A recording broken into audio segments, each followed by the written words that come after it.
Hey there, good morning. This is Donna Woolam. I'm Donna Woolam, and this is Renee Deubner over here in the other seat. And we're going Hello. to be chatting about spiritual entrepreneurship and getting rid of the stress. How about that, Renee? That sounds great, especially with the holidays coming up. I think the stress level goes up too. You're trying to juggle it all. So it's a great time to talk about stress and how to let it go.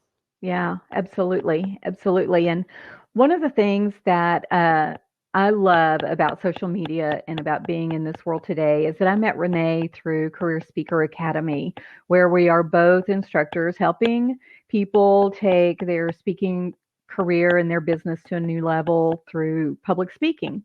So I met her through that organization, and now we've just become women who work together, empowering one another. And Yes. for female entrepreneurs, I think especially that's super important, empowering one another and supporting one another.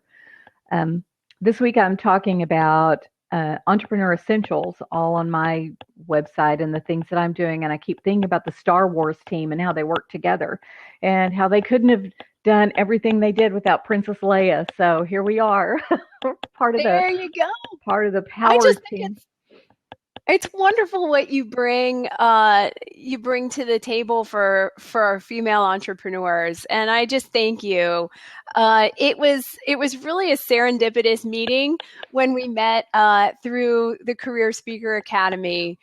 I couldn't have asked for a better group of people to launch my foray into public speaking, which I have to say I have a lot of trepidation about public speaking. So I just, it's way better with a support network and a team. So I'm grateful to you, Donna. Oh, well, I'm grateful for you. You bring so much to the table. You help keep me balanced and all of that. So I'm thankful Oh, for well, that. thank Thankful you. for that. I'm glad I can do You that. know, you are an artist, or I know Yes. you are an artist. Let me just say that. Renee is an artist and she is a spiritual entrepreneur.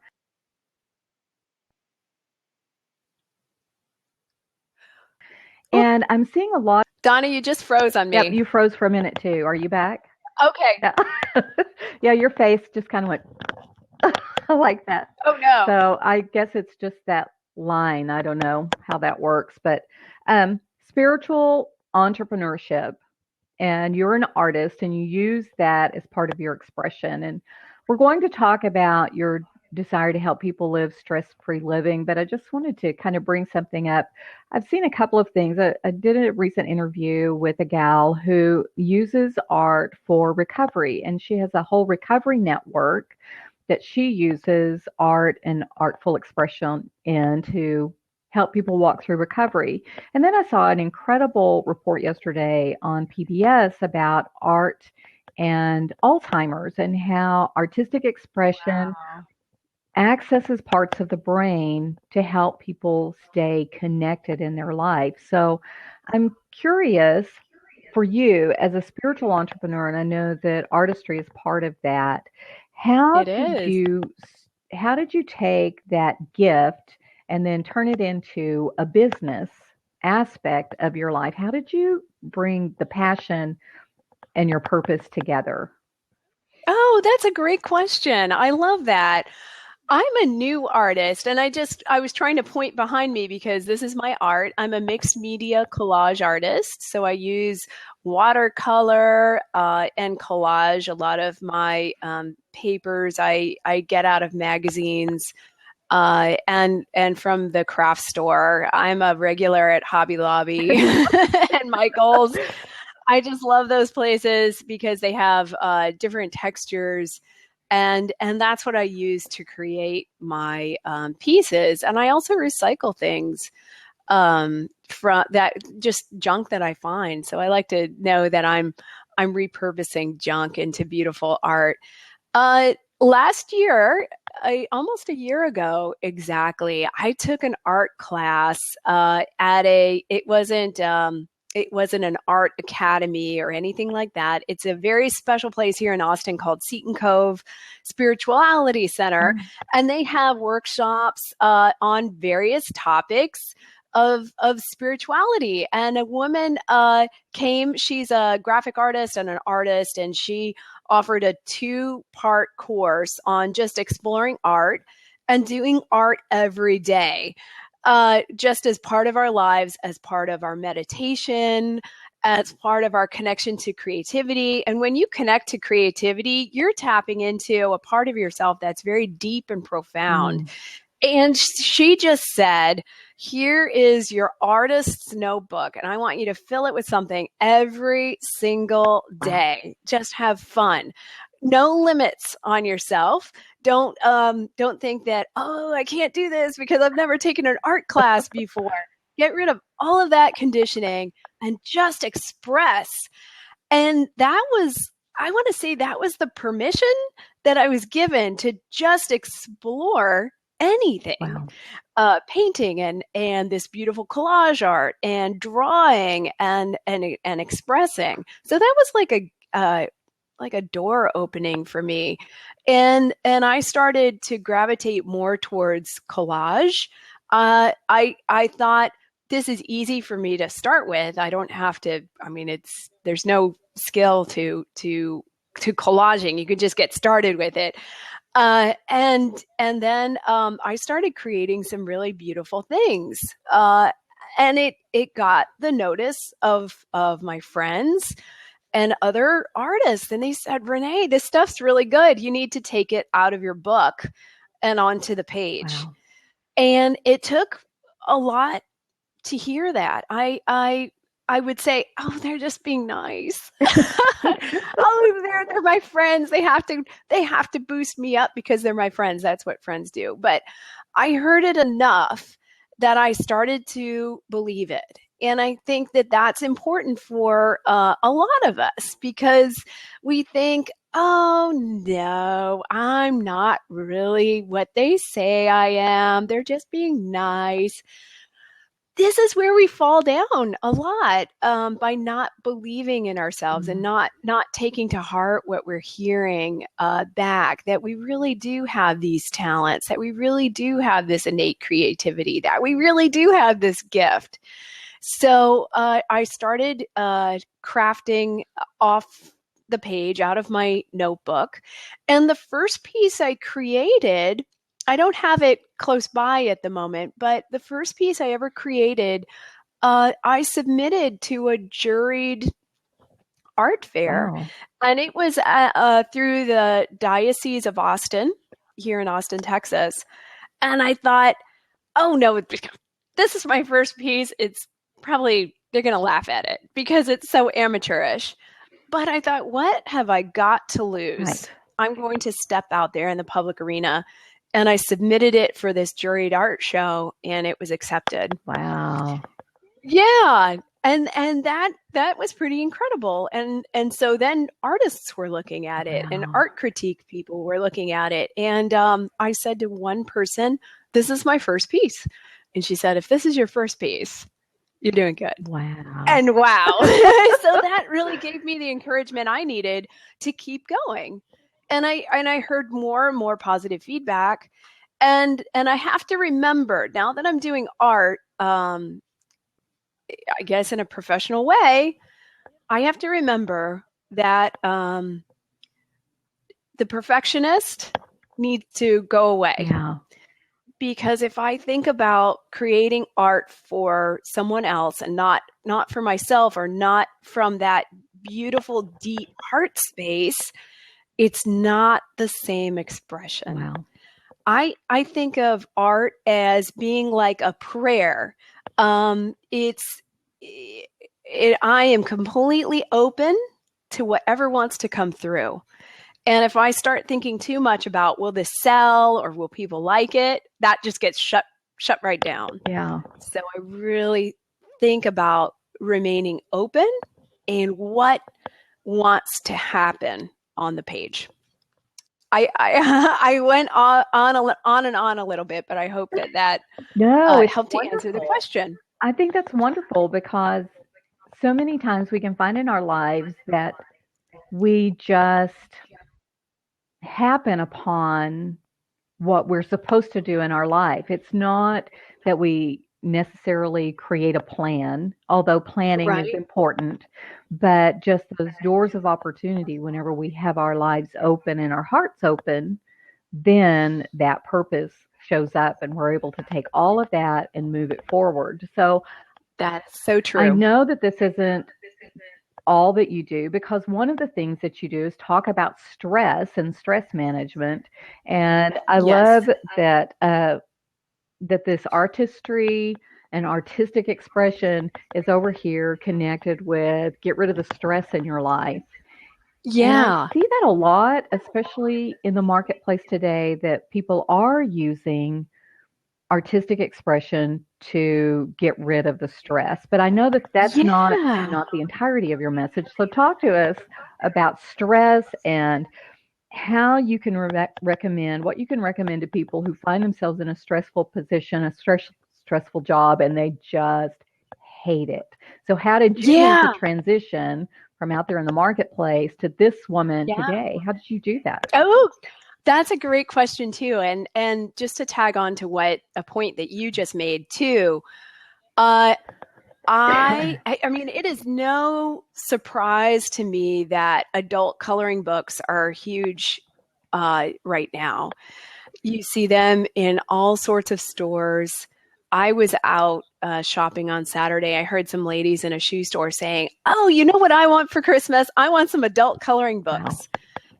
And I hear people say again and again how much these coloring books just help them to put their mind in a different place, in that open, creative space that is above and beyond all of those worries that you have right here in front of you, like the stresses, like the to-do list, and the practical side of your brain. It just takes you to a higher place and a more relaxed state where you can allow for creativity and inspiration to come through. So people are getting back to creativity and relaxation and play in their everyday lives, and I think it's fantastic. That's one way to eliminate the stress. When I going back to what I used to do, I was in a high stress job. I was a middle school teacher, and I loved it. There were aspects of my job I absolutely loved. I loved that connection with the kids when you'd have breakthroughs and aha moments. That made it seem all worth it to me. I loved creating lessons that would bring out the best in the kids, and that would help them learn in a way that they're able to learn best. I really love that. There was a lot of creativity to teaching. There's a lot of not creative aspects to teaching now, and I won't go into that. But there are a lot of different things that a teacher juggles, and it can get very stressful. And some teachers are fantastic at managing it all, and I just had trouble with it. I had trouble with it, and I say I take full responsibility for it, because I think a lot of my stress I put on myself by trying to be that perfect teacher. And if you want to try to be perfect, it is never ending. Yeah, I Never bet. ending. It's 24 hours. You want to have the perfect lesson. You want to have the perfect, you want to be the knowledgeable, consistent person in front of your students, in front of your parents, in front of the administration. You want to be the go-to expert and all of those things. And that's a lot to juggle. And I heaped it all on myself. And when I'd get good at something, at one aspect, I would just raise the bar. So it was never ending. It was a never ending cycle of stress for me. And I cratered. I just collapsed under it. And I got to a point where well, I didn't come to this myself. The handwriting was on the wall, but my job was unsustainable for me anyway. I'm not saying this is for everybody, but for me, it was unsustainable. So in my last teaching job, I was working a 13-hour day, and that was just barely keeping my head above water. It wasn't fantastic teaching. It was just treading water. Wow. And I would go into my friend's office, who was the guidance counselor, and I'd shut the door and cry and say, I just can't do this. And she'd say, Renee, you don't have to do this anymore. And I didn't listen, but I'm a teacher. I have my master's degree in teaching. I can't just walk away. Yeah, absolutely. Yeah, I'll just adjust it so that I can manage it. So I thought that was my game plan, and I put in my notice. Yes, I'd like to come back next year. And you know, the next week would come around. I'd go in her office, shut the door, start crying. She'd hand me the tissues, listen to my crying, and say, Renee, there are a lot of wonderful, wonderful things out there that you could do. You don't have to do this. And it took a few more times before finally I said, okay, you know what? There's some truth to that. And what would happen if I removed all of my own boundaries and expectations and thought above and beyond teaching as a career? How does that make me feel? Well, it made me feel joyful because I didn't have that stress anymore. It's like it lifted a stress, 10-ton stress weight off my shoulders, thinking I can leave teaching and I'll be okay. I don't know what I'm going to do, but whatever it is, it's going to be great. Because it had to have two things, and I was not going to compromise on this. For me, anyway, it had to have work-life balance. And that's hard to find in teaching. Personally, I mean, again, if you're a teacher and you're balancing and you're finding it in a perfect way for you, that's awesome. But for me, So it needed to have work-life balance and it needed to have soul purpose. And so whatever it was, I was ready to go find that and not compromise. So that's what led me to leave my stressful career. And as soon as I did, I felt so much better. But I want to say that it's not always, I understand it's not always possible just to turn on your heel and walk away. I was in a position where I could do that. And sometimes you really can't leave the paycheck, and you can't leave for a whole bunch of reasons.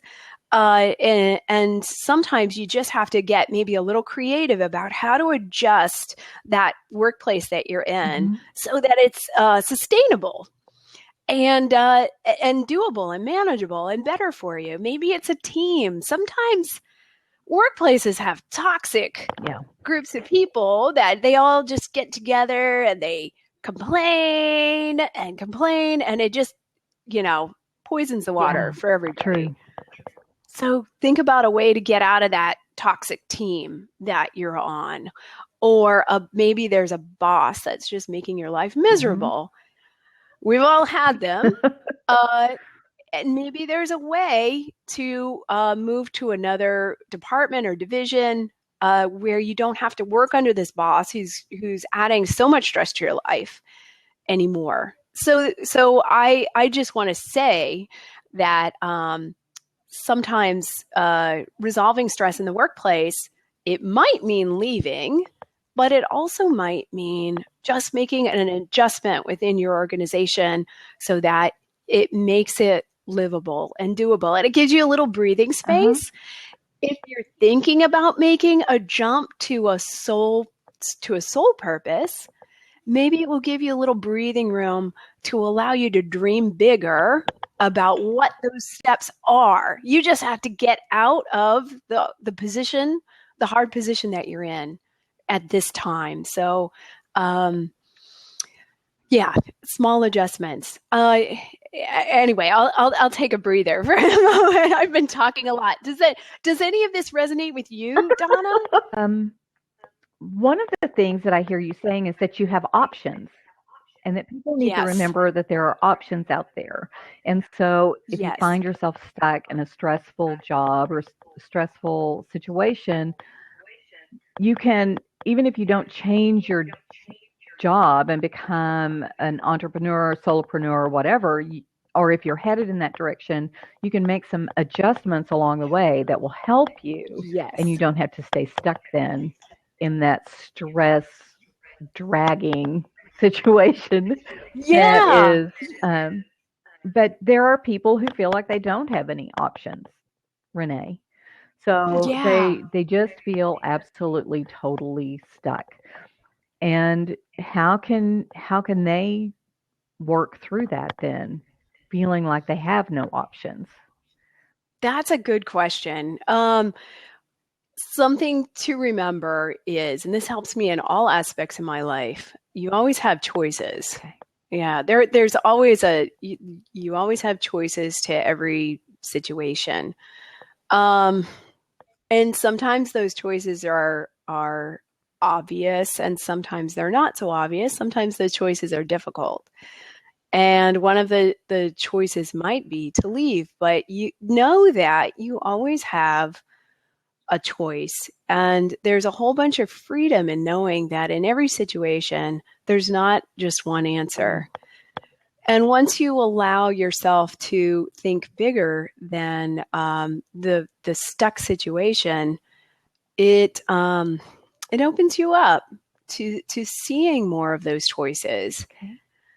And another thing I suggest is if you feel like you're really stuck, allow yourself a moment to dream about what you really do want. So good. Yeah, because there's nothing worse than feeling like you're chained in your difficult job situation. Allow yourself to just remove all limits and all expectations and all of the shoulds. You know, that I should do this, and see what happens. I had to do that, and it really allowed me to get out of this box. Like, this is what everybody expects me to be, and I thought I had to be something for everybody else. And once I started to look beyond what my expectations for myself were and what I thought everyone else's expectations for me was, I was able to begin to see the work that I'm meant to do. So I hope that that's helpful for people who feel like they are really stuck. Just know that in every situation you have choices, and then ask, okay, what are my choices? And don't poo-poo them right off the bat because they sound crazy. Yeah, they might sound a little crazy, but entertain them and feel into what they feel like. And another thing, I just want to tag on to this choices. And when you start to dream about something else, people around you, colleagues, acquaintances, relatives, they might be quick to jump on the bandwagon and say, "That's stupid. What are you going to do? That sounds ridiculous." So maybe hold your dreams a little close to the vest and share them with people who really support you and really love you and who will say, "That sounds awesome. I'd love to hear more about that. Do it. Just dream about that a little bit more. I want to hear more. Go for it." In fact, those people that you share your dream with might have some suggestions for you that help you begin to see more and more how feasible it is for you to pursue this dream. So I just want to warn you against people who might put your fire out and stomp on your dream and say that's ridiculous. You know, tell it to people who love you and support you and are going to nurture you through it. You need that support network to help you. Well, and I think that's interesting too, because you talked about the people who were closest to you. And I know that you talked about earlier that you had these challenges of really believing that you were artistic or that you had any Yes. choices, but then you had these people who were saying, wow, this is really great. You should do more with it than you are. So your own limiting Yeah. belief was there and people came in on the other side. And Yeah. then the counselor at your job who was Yeah. saying, you don't have to do this. You can be free from Yeah. this. So how do you create and how do you choose that power team of people or that success team of people around you? And how do the people who love you are trying to take care of you by saying, oh, be careful, be careful. How do you differentiate those voices, Renee? Oh, that's a great question. And I just want to, I'm trying to think back to how I navigated that. Yeah. I think I revealed to people my support network very slowly. So I found one supportive person. Mm-hmm. For example, the counselor that I would go and talk to and cry to often in my job.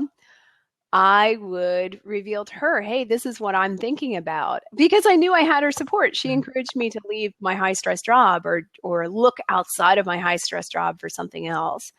So, okay, there I have one, and I know she's on my side. Yeah. And then perhaps it's a best friend and somebody I knew I could confide in. Okay, and then I have two. And if those people I really trust, know that they're listening to me, they're not judging my dream. If they are ones also saying, you might want to consider this. Okay, I'll tuck that away. Thank you. I appreciate that. So that when I do share it with family or I do share it with somebody who comes back and says, oh, that's ridiculous, I can kind of temper what I'm hearing from them and what I'm hearing from my close in circle. If I'm hearing the same thing from both, okay, well, duly noted. I guess what I'm trying to say is, and I've heard this from other spiritual entrepreneurs or people who are starting their own businesses, you kind of have to develop a thick skin against the naysayers. Because if you hear nothing but naysayers starting off, you're never going to leave that stressful situation. And you can build yourself up. You can be the strongest ironclad person, but if you get nothing but negativity or naysayers saying that what you're doing is crazy and stupid, you'll crumble and just stick with what you know. And that means prolonging, the misery. So just develop your band of supporters and friends little by little, and just so that you know that you can trust them and they love you and they want to help you succeed, but they also want to help make sure that you're going to be okay too. You really need the support. It's hard to do it all yourself. Well, that's the truth. That's the truth. And so what I hear you saying is that you need people who will be highly honest with Yes. you, but highly love you at the same time. And yeah. I think that as we develop our strategy teams and people who are working together with us, we have this group of people who have known us always and walked through things with us. And then we have the new people that come along and see things that we have not noticed about ourselves before, noticed about our journey. And I think that that's one of the great things about being able to be in a power team with you and with the others we're in a power team with, is because we all come from different points of view into kind of the same realm, but we don't really know each other, and we can say, wow, that's awesome. And you go, really? That's awesome? I didn't know that was awesome. Yeah. So yes. it helps to break down some of those stories that we tell ourselves about not being who we really want to be or need to be. We can see that Right. we've come a ways in our journey. Yes. So as we're kind of rounding things around today, Renee, and if you want to connect with Renee, it's really important you go to her website, reneedeubner.com, Yes. ReneeDeubner.com. Thank you. Yes. Renee, I'll put it in the message oh, line. perfect, perfect, perfect. I wanted to just say too that my website, reneedeubner.com, is under construction. And you will probably find my art there at the moment. I also have another business. This was my original business is mothermarysjourneys.com. So, and I'd love to talk to you more about that if that sounds like Sure. something, Absolutely. or just, if you want to connect with me about it, I'd love to talk to you more. This is a really, this was a divine calling. And so I could talk for hours about that, and I won't go too far into that, but just in searching for what my purpose was, this is what came through. And it was all about me stepping forward and saying yes to divine guidance and saying, okay, I'll do this. I don't know how I'm going to do it. And it might sound crazy to a lot of people, but I'm going to do it because that's what I really, truly believe I'm being called to do. So I would love to share that with anybody who wants to contact me and talk to me more about that. Well, and don't you think, too, that if you're going to find the real, it doesn't mean, and kind of twist this around, Sure. just because we're called to something and it's our purpose and it's our spiritual calling, doesn't mean it's easy. Oh. It doesn't mean it's simple, but it should Right. have more of an ease and a grace to it than the thing we hate, which, Yes. in finding ourselves. So, stress is different in different places. And whenever you find yourself being pressed forward into your calling or pressed forward into your purpose, that's a different kind of stress than being in a place where you don't belong and it's not your calling and that you're just there because you're too afraid to move out of it. That's a different kind of thing entirely. It is, yes. And what point did I want to make? There's a lot of uncertainty to starting your own business. I won't lie. Donna, you can probably speak to this too. There's stress involved, but it is like you said, it's a very different stress. And if I were ever offered the safety and security of going back to what I used to do versus what I'm doing now, I would say absolutely not. Yeah. And there are times when I think, what am I doing? This comes up quarterly. What am I doing? This is crazy. I'm going to quit. And I check in and I pray and I meditate on this and I say, is it time to throw in the towel? No, right. Because there's nothing I'd rather be doing. Right. And when you find something that there's nothing you'd rather be doing than this, whatever calls you, you will stick through it, through thick and thin, good, bad, lean times and boom times and that ride of inspiration that you feel, wow, this is awesome. And the low lows where you think, I quit, I can't do this anymore. Mm-hmm. It's a whole different feeling. And going back to stress, when I was a teacher, I had insomnia. I was an Ambien addict. I kid. I wasn't really an addict, but I needed to take half an Ambien every night just to go to sleep. Yeah. And I used to get eye ticks. I had a nice little eye tick. I knew I was under a lot of stress. When I would get that, I would get rashes on my hands. What else? Palpitations. I just did not feel well. Of course, I didn't take care of myself. Mm-hmm. all of those things. I had night sweats too. That's a stress symptom. Yuck. All of those things have gone away. Wow. So yes, I still have stress and I'm still learning how to manage it the best for me. But all of those fight or flight symptoms of stress have gone away, where your body feels like it's in fight mode 24/7.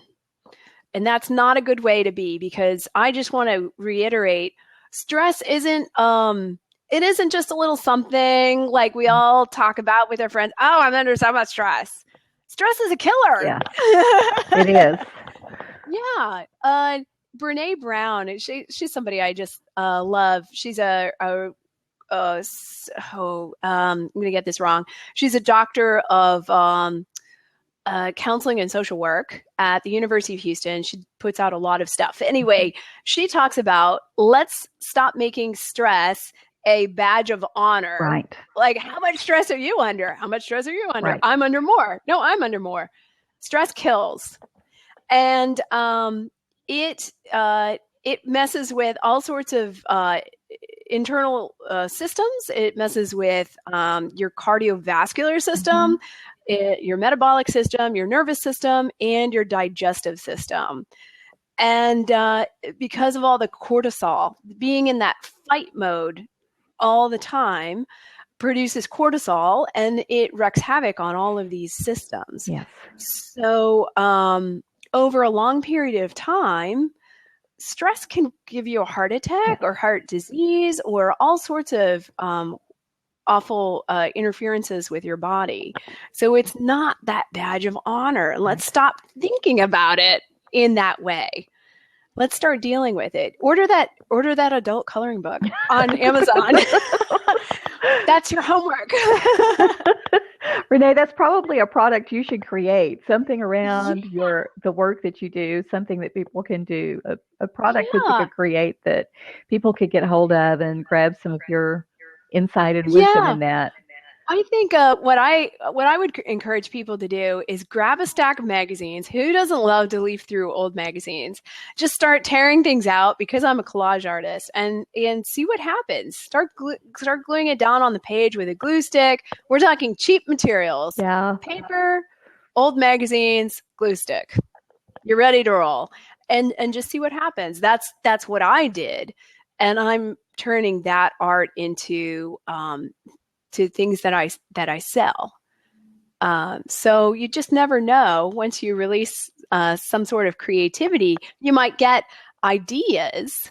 You might grow your dream. You might learn what your divine purpose is. You're just opening yourself up in a new and beautiful way to inspiration that you probably haven't tapped before, because the mind's going blah, blah, blah, blah. Well, I keep thinking about, when we're talking about stress and how stress is, there's this picture, because I don't really look like it, but I like to lift weights and I like to do strength training instead of cardio. You're in great shape, Donna. Oh, well, thanks. But strength training and putting pressure on muscles is good for you. It helps develop bone marrow. It helps develop strength. It causes your adrenal systems to do the right thing. So pressure on yourself is entirely different than stress, I think. Yeah. And I mean, I know that it's kind of like 6 of one, half dozen of the other, but there is a way that when you are pursuing the things that you love and you're pursuing the things that come out of the innermost part of you, and you're thinking, how can I express this in a better way? Or how can I let people know about this? That is different than, oh my gosh, what am I going to do? How can I, oh no. So to find that place. Now you are a speaker and a trainer. I'm a new speaker. Yeah, but I love this. Yes, I'm a speaker and a trainer, and you, it says that you are a spiritual group leader.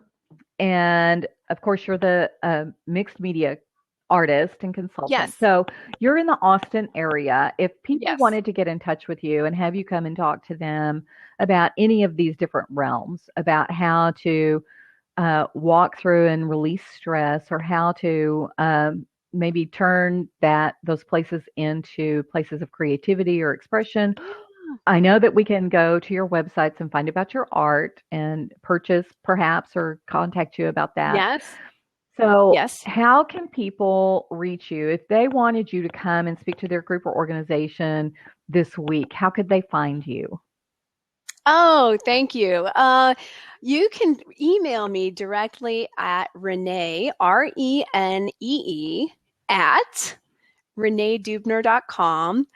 And let me spell my last name for you again. It's kind of confusing. So Renee Deubner is Renee. My last name is Deubner, Deub, as in boy, Ner.com. Renee at renedeubner.com. I'm putting it in the comments line as well. I think I just popped it in there. Oh, fantastic. There we go. Super, yeah. Super. Shoot me an email. I love talking about these things. And I understand that this is a message that I need to convey to a bigger audience. Why should I hang on to these gifts? And this knowledge and this experience. I'd love to share it.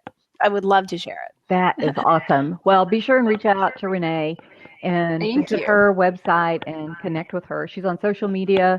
You can find her on Facebook and on Twitter, on LinkedIn. Yes. She's everywhere. So be sure and connect with her there. And one of the things that I love to do is to work with female entrepreneurs and help them to just be able to create strategies and systems that help them move their business forward and help get their message out.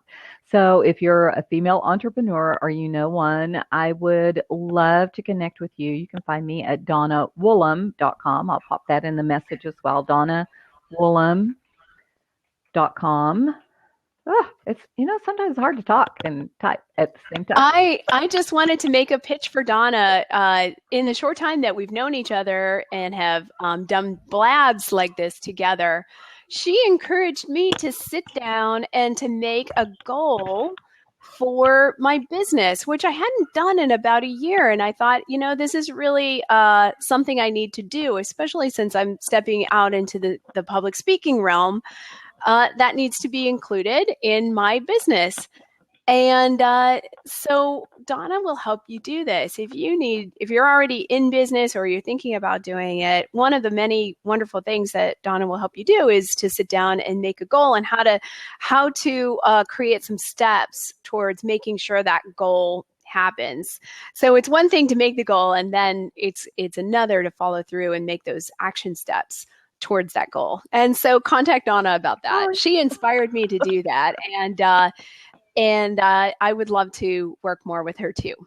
Aren't you precious? Thank you, Renee. See, this is what happens whenever you work together with incredible women. And I know there may be some men who watch this, but, connect the women in your life to us. We want to help support you. And Renee is an incredible, incredible woman, and she helps you to find your answers in unique and beautiful and empowering way. So if you want to see an example of her work, you need to go to her Facebook page or Facebook header on Renee Deubner. Is that the name of your page there, Renee Deubner? Yeah, I have I set up a professional page, and it's Renee Deubner. It's a fan page or a public figure page. So come find me there. A lot of my speaking engagements and blabs and art and all sorts of different things are being posted there.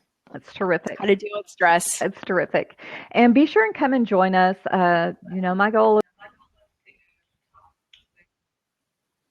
is to talk with, also, Renee and I are part of a group called Aspiring Women Entrepreneurs, and we have a fabulous group of women that we're working with, and we chat a couple of times a month. So be sure and look for us in all of those different places. And Renee, do you have any last questions or last things, or do we have any questions from our audience before we finish out? Any questions or comments?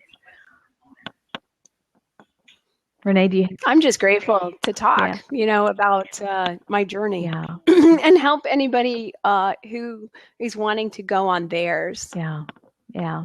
That's so good. So good to get on your journey, get out there and go on it, right? Don't wait Yeah. for it to pass you by. Right, right. Yeah. Don't wait for tomorrow or when things feel less stressful, because they might never feel less stressful. Yeah. Until you do something to change what's happening in your Yes. world right now. So, yeah. Yes. And you do have the power to do Yeah. that. Donna and I are both here to remind you that you have the You have the power to change power. your. Yes, exactly. Exactly. So I think that's a great place to stop today, Renee. Yeah. Thank you so much for Thank sharing. And you. if you're listening to the recording, please reach out to us. Reach out to Renee. Reach out to me. Let us know that you watched the recording as well. And if you pop over to our websites and you leave a comment anywhere, just let us know you heard us on Blab. That, you know, we're just silly enough. We'd like to know that. So please do that Yeah. for us. And I don't know if that's silly. We just like to know that we are speaking to you in your heart, that we're making a difference for you. And as long as we know that we're still making a difference, we want to keep being out here doing that for you. So thank you, Renee. Thank you. Bye.